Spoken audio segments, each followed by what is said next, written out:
My name is Victor Belfort. I'm Hook Unboxing.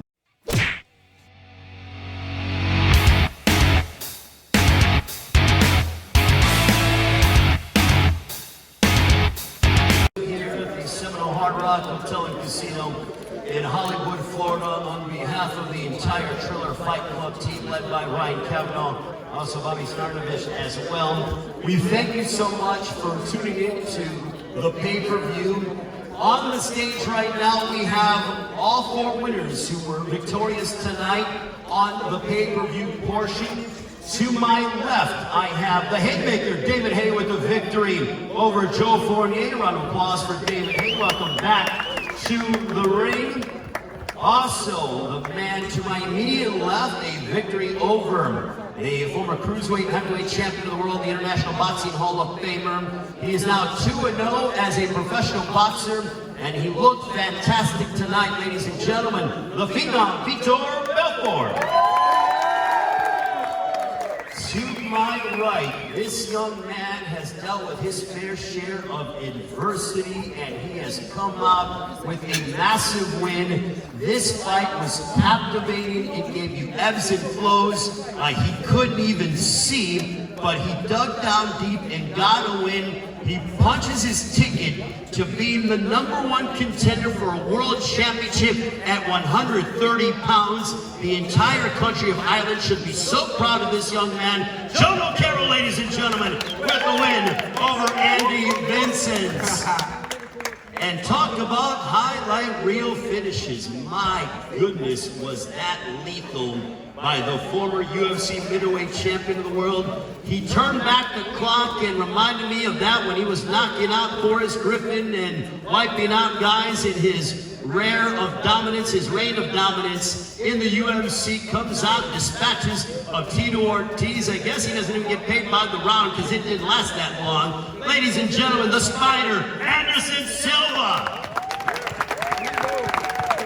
I'm going to start off with David Hay. And David, for you, coming back into the ring after your layoff at 40 years of age, how good did you feel tonight? Obviously, Joe Fournier, what a tough competitor. He gave his all. It's not easy to be able to deal with your power punches, believe me. But what was that like back in the ring? It felt really good. It was nice to be back. As I said, 3 years out of the ring. I haven't hit a bag, had no sparring. So it was nice. I had 4 weeks preparation for this. And I got in there, I felt fresh, I felt sharp, my timing felt good, and I was able to enjoy myself. Normally I go out there trying to knock people out straight away. But I tried to enjoy myself. I wanted to give 8 rounds of good entertainment, and I think people enjoyed it. So for you, I mean, was there any sign? The opposite to these For you, did you feel any ring rust? Did it take a couple rounds to get going again? Because the one thing about it is that you got into your rhythm rather quickly, and I didn't see any signs of ring rust.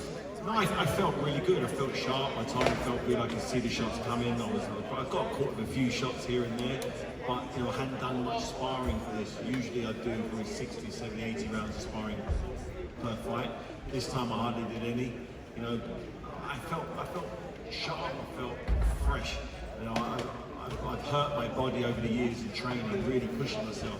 I needed this rest. I needed my body to just rejuvenate, and I feel I'm ready to do some big things. So Triller Fight Club does things a little bit differently. It's unconventional, it's unique. They breathe fresh air into the sport.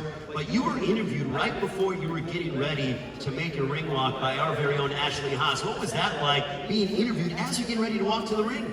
Yeah, that's never happened before, but it was nice. Pre-fight, I'm quite relaxed. I'm calm. I know what's going to happen in the ring. So interviewing me before, it was nice. I told her exactly how I felt. I went out there and did exactly what I said I was going to do.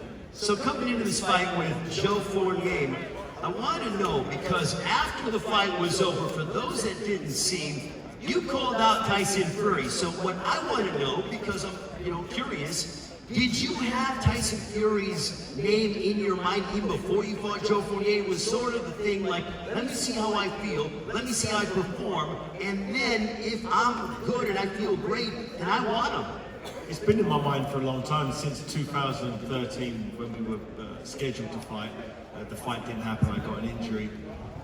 I've always wanted that fight, and I've seen him go from strength to strength. He's got better and better, and his reputation's up there. He's the lineal heavyweight champion of the world. So many people believe he's #1.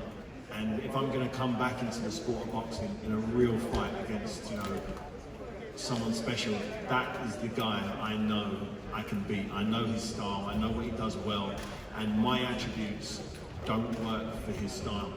And I think him and his team know that. I think maybe they think I'm a little old, so they probably will take the fight. But I'm looking for the biggest fight out there, and you don't get any bigger than the 6'9", undefeated Tyson Fury.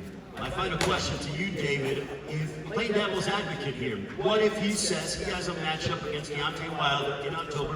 What if he says you need one more fight? Do you have a name that you would go ahead and go after to be able to then get to Tyson Fury? I'd only come back for Tyson Fury.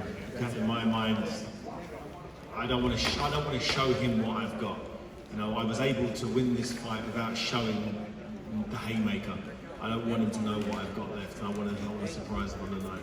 David, hey, ladies and gentlemen, I'm going to go ahead and go over to my right. We're going to go ahead and save Vitor and Anderson. We're going to go in the order of the pay-per-view fights, just so you're aware. I'm not bouncing around all crazy. But John O'Carroll, the fact that you told us in the fighter meetings you have a goal book in 2022, you're going to become a world champion. Well, lo and behold, tonight against Andy Vincent, your victory, you are now guaranteed a world title shot. With everything you've been through, the fact that you lost a child, you have a beautiful family, but now the significance, a couple hours later, what does this win mean to you?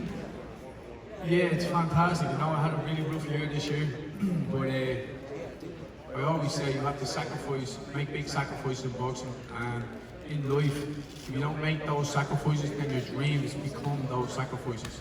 And I truly believe that, you know, I made those sacrifices, I wrote down all my goals, everything that I want to accomplish, and I read them every morning and every night.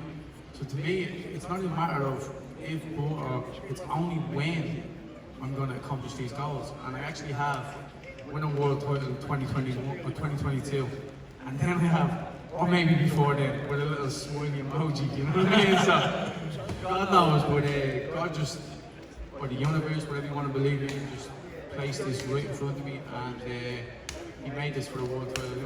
And I just believe if you can see it in your mind, you can hold it in your hand. So for me, I genuinely, I'm just waiting for the time that I become world champion. And I actually have wrote down as well that when I become world champion, I can move on to the next chapter of my life. I'm looking forward to that. You know, I'm looking forward to closing this chapter, becoming a nice businessman, doing whatever, and being a nice family man, spending quality time with my family. I don't like leaving my family for all these camps, but sacrifices have to be made. And my queen of a woman at home, she's amazing, you know what I mean? And she gave me the strength. She told me the night we lost the baby, we went to bed. The next day, she was like, "Go over and buy yourself some shorts and trainers. You need to go for a jog. You need to be 100% for this fight." She was still in hospital. Like, we were in the hospital. I was running up and down the car park like a lunatic. It's like people are like, "Who is this fella? What's he up there in the big hospital car park?" You know what I mean? I was just doing mad things, but at the same, I was doing press-ups in the toilet because I couldn't train with a mask on, because you have to wear a mask in the hospital. It was a mad year. But all those things, when you get a little victory like tonight, it all becomes worth it. You know, that little step closer to my dream, my goals. And I won't be accomplished as a man until I win that world title. So it better come sooner or later, because I'm 29 now, I'm getting on. This body can't take too much more punishment. You told me in the post-fight interview, for the media members who are obviously covering it and not listening to the broadcast, but there was a period in the fight, and this blew my mind, because you were getting tagged in that 9th round with big shots from Andy Vincent's 8th. Sorry, stand corrected.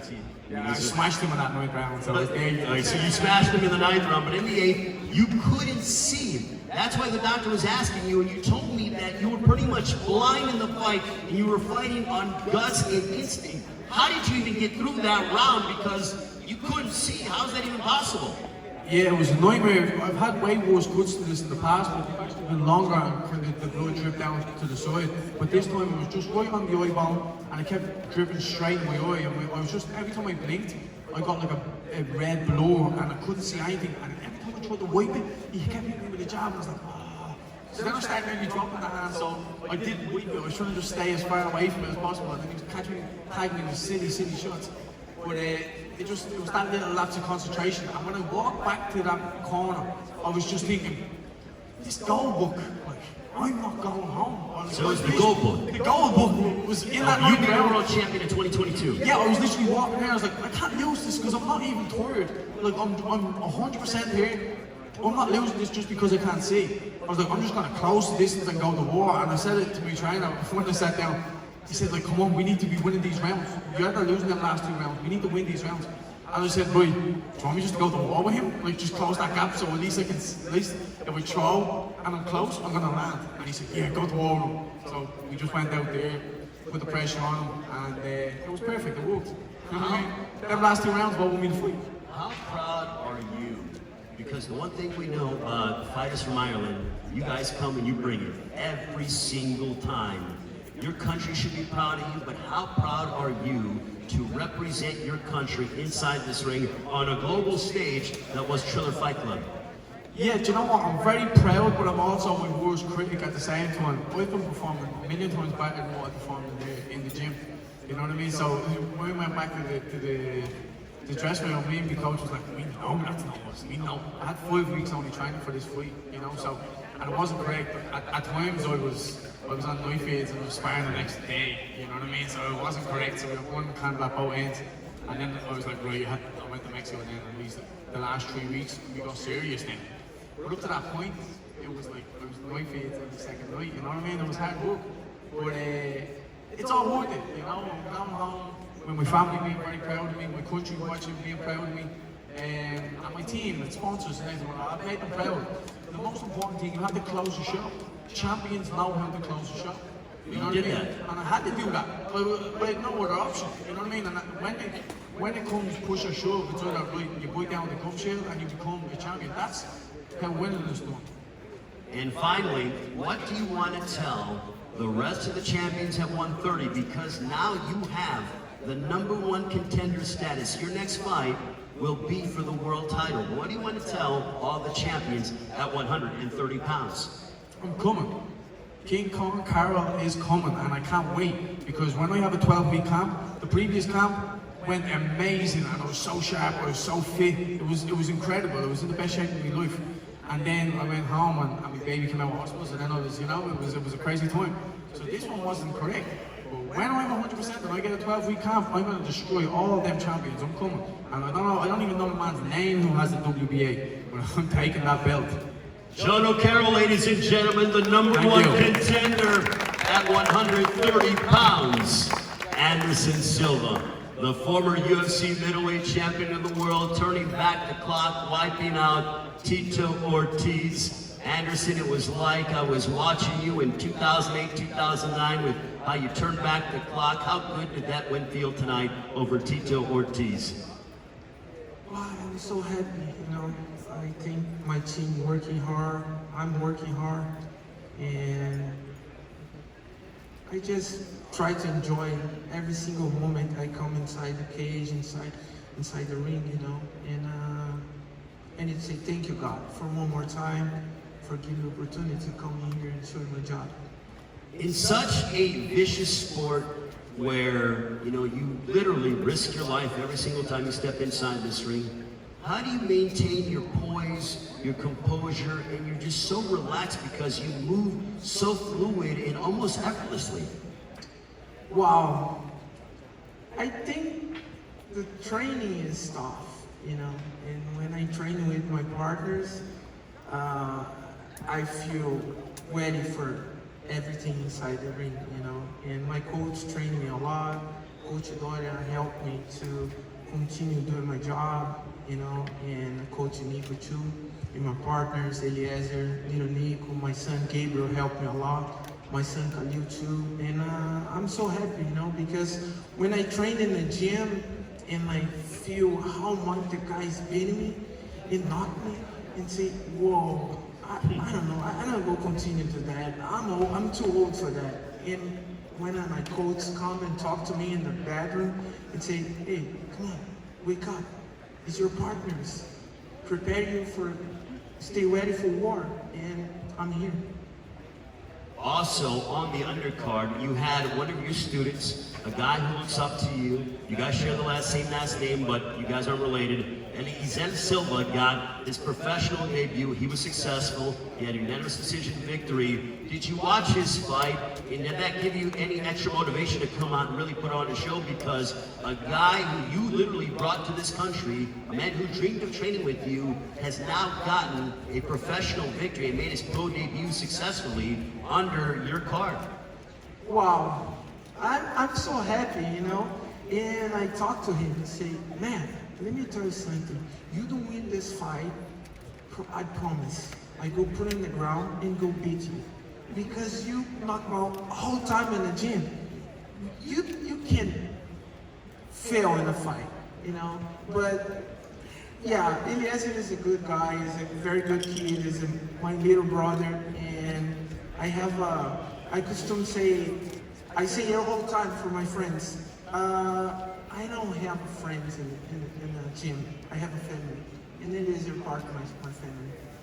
Did you feel like Tito couldn't handle your power? I mean, obviously the fight ended quickly, but initially in the first exchange or two, did you think like he couldn't handle your power?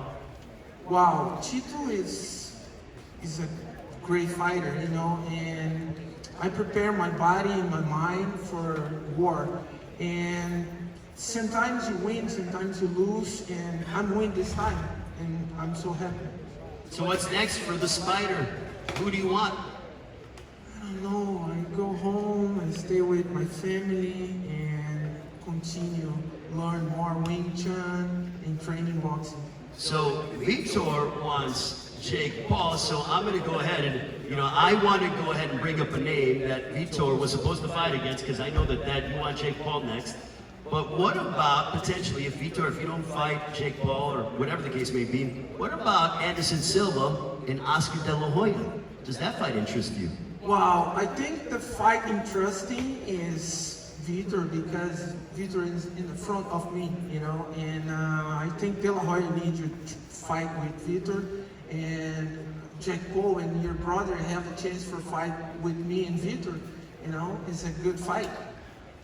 What do you want to tell the fight fans out there who continue to support you throughout the years? And obviously now you look fantastic in boxing. Social media is raving about your performance tonight in the boxing ring, claiming that you might have the best transition, or one of the best transitions from MMA to boxing.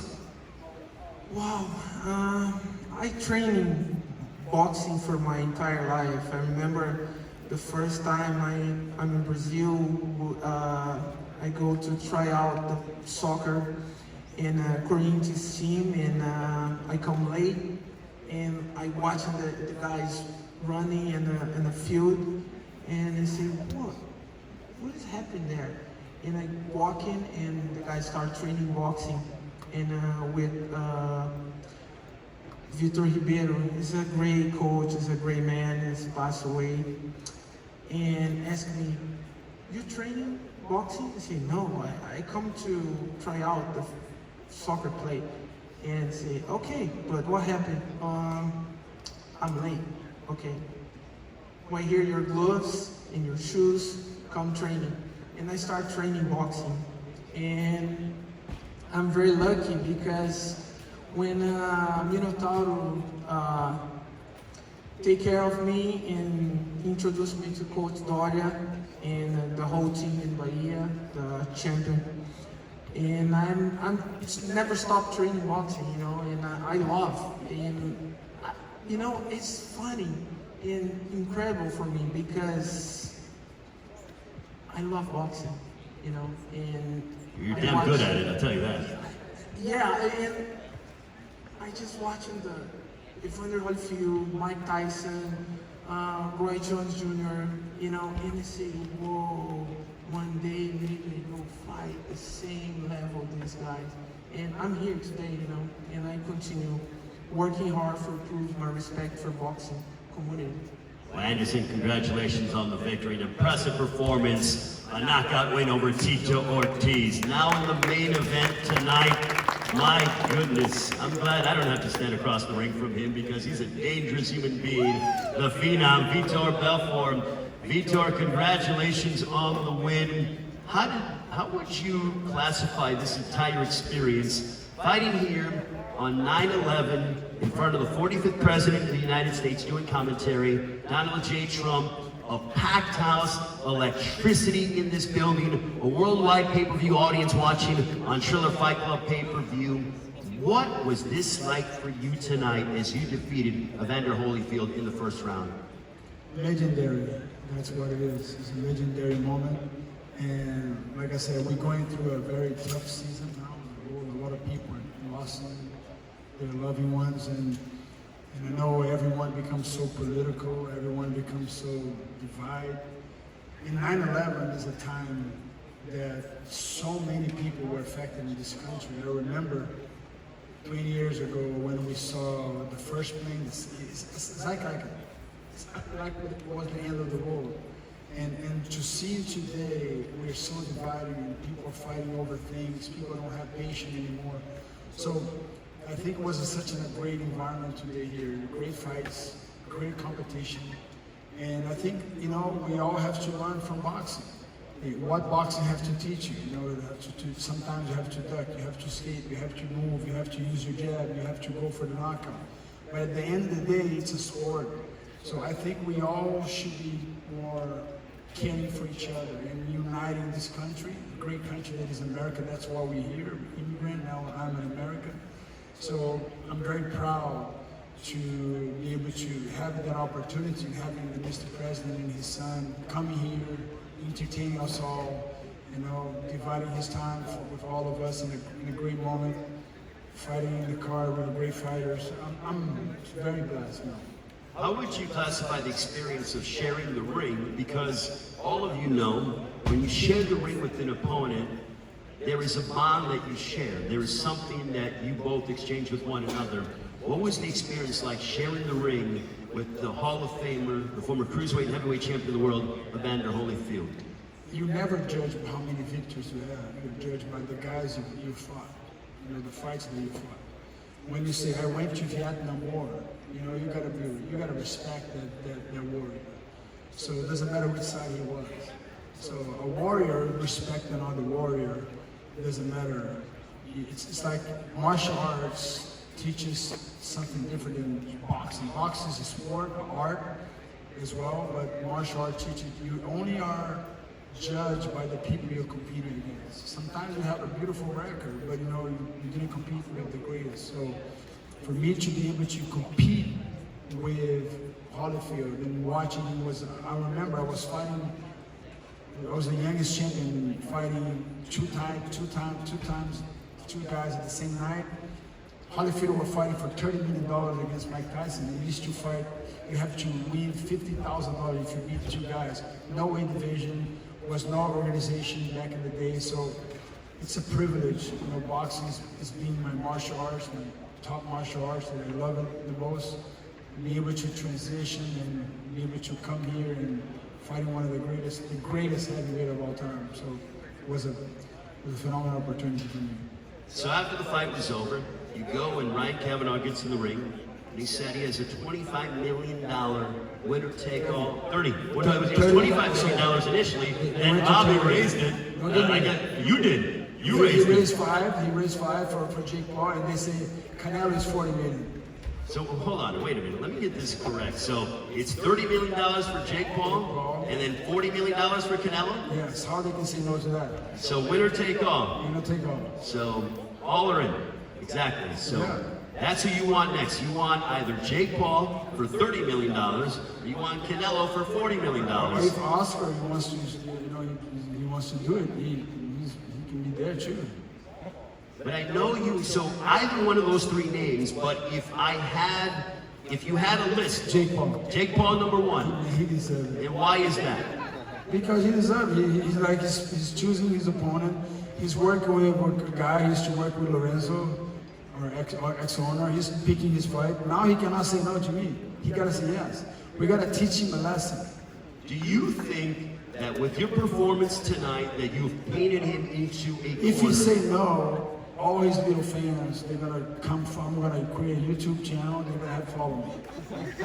You said they're gonna follow you? Yeah, they have to come follow me. I'm gonna create a YouTube channel, and I have 3 amazing athletes in my house. We're gonna entertain all his fans because he doesn't have morals. He doesn't have family values. I think he doesn't represent the fighters. Do you think that he disrespects the sport of boxing or that he respects the sport of boxing?